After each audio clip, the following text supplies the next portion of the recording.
सरकार के पास अभी नंबर नहीं है, नंबर के करीब पहुंच रही है, लेकिन अभी नंबर इतना आसान नहीं है। 41 सांसद बड़ी संख्या होती है सर, 41 में सांसद। आप कुछ बोल रहे थे? नहीं, मैं सिर्फ ये कह रहा था, जो बाद में विजय ने जोड़ा भी उसको और थोड़ा स्पष्ट किया जाए। वही बिल पास कराना, उसी में सहमति नहीं बनेगी। हाँ, तो क्योंकि हर आदमी कहेगा कि अरे हम फंस जाएंगे। हर आदमी अपने को तो सब कह रहे हैं ना कि भाई हम जेल चले गए तो क्या हुआ, कुर्सी से क्यों उतरे। सारी लड़ाई तो यही है ना। और अरविंद जी ने तो एक उदाहरण प्रस्तुत कर दिया है कि भाई जेल में रहे न रहे लेकिन कुर्सी नहीं छोड़ेंगे।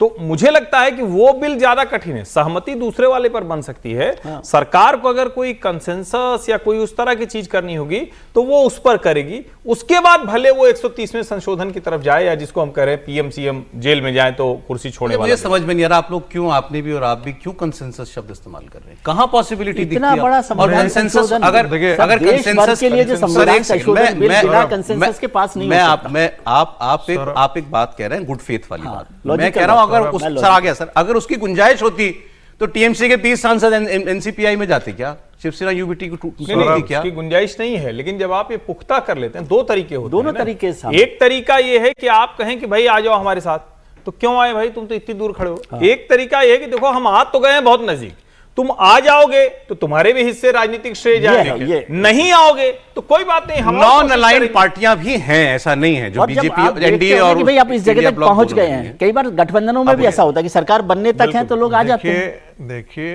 यदि कांग्रेस पार्टी अपनी आत्महत्या की जो सारी सामग्री यदि जुटा लेना चाहती है, तब तो कहेगी कि हाँ भाई वुमेन रिजर्वेशन बिल पर हम साथ आकर के खड़े हो जाएंगे। और क्योंकि उसके साथ सीटों की संख्या भी बढ़नी है, ठीक है।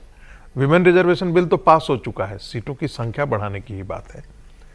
इस पर मुझे नहीं लगता है कि कांग्रेस पार्टी आएगी, क्योंकि कांग्रेस को ये पूरा का पूरा डर है, ठीक है, कि ये प्रोपोर्शनेट में ही बढ़ेगा, 50% बढ़ेगा।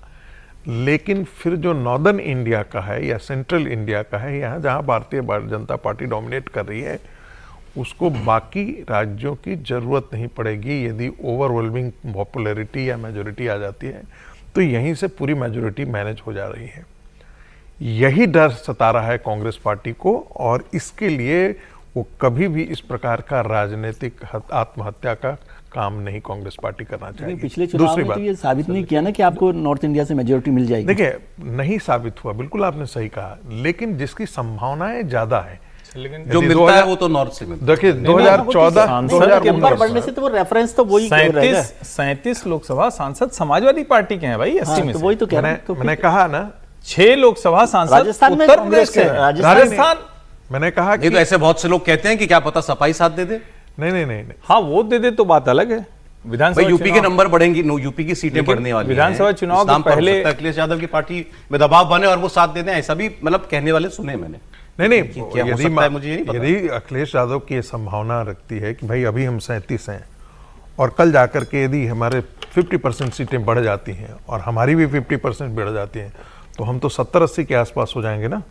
और 70-80 के आसपास यदि हम हो जाते हैं, 60 के आसपास भी हो जाते हैं, तब कांग्रेस टू नेक हम स्थिति की आ जाते हैं। सर इतने पार्टी सर 75 सांसदों पे ध्यान दे रही है। 75, जिसमें है सपा के 37 है, डीएमके के 22, एनसीपी शरद पवार के 8 और टीएमसी के 8, यानी कुल 75 सांसदों से बच्चे हैं। नहीं, ममता बनर्जी के जो बीजेपी के जोड़ है कि नहीं, टोटल 75 है। और कोशिश ये है कि अगर ये गैर हाजिर भी हो जाते हैं तो संख्या घट के सीधे 319 आ जाएगी, भारतीय जनता पार्टी के लिए पास करने के लिए आसान हो जाएगा। भाई अगर सपा मैनेज हो जाए बीजेपी के लिए तो कोई दिक्कत नहीं है, सबसे अच्छा है वो।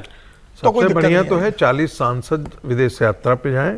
वो ऐसा नहीं होगा सर, इस तरह के बिल में नहीं हो सकता। आप बात को नहीं समझ रहे। लेकिन नंबर तो संविधान, ऐसे सरकारें ऐसे काम नहीं कर सकती। इतने बड़े संविधान बिल को 370 पे किया ही था ना। 370 बहुत एक छोटे उस पर था, उसको आपके लिए एक एजेंडा था, इसलिए आपको बड़ा लग रहा है। वो केवल कश्मीर से रिलेटेड हिस्सा था। ये तो पूरे देश की संसद, विधानसभाओं सबको लेकर है। ये सरकार कभी हिम्मत नहीं कर सकती कि ऐसे गैर हाजिर करवा के इस बिल को पास करवा दे। ये नहीं, और ऐसे होना भी नहीं चाहिए, और होना भी नहीं चाहिए, होना भी नहीं चाहिए। आप अपने पक्ष में नंबर ले आइए, वो ठीक है। चलें, कैसे भी ले आइए। आप वो क्या होगा, 75 सांसद कह रहे हैं समीर जी, वो टारगेट वो मतलब गैर हाजिर करवाती है सर, निशाने पर है बीजेपी, क्या नहीं।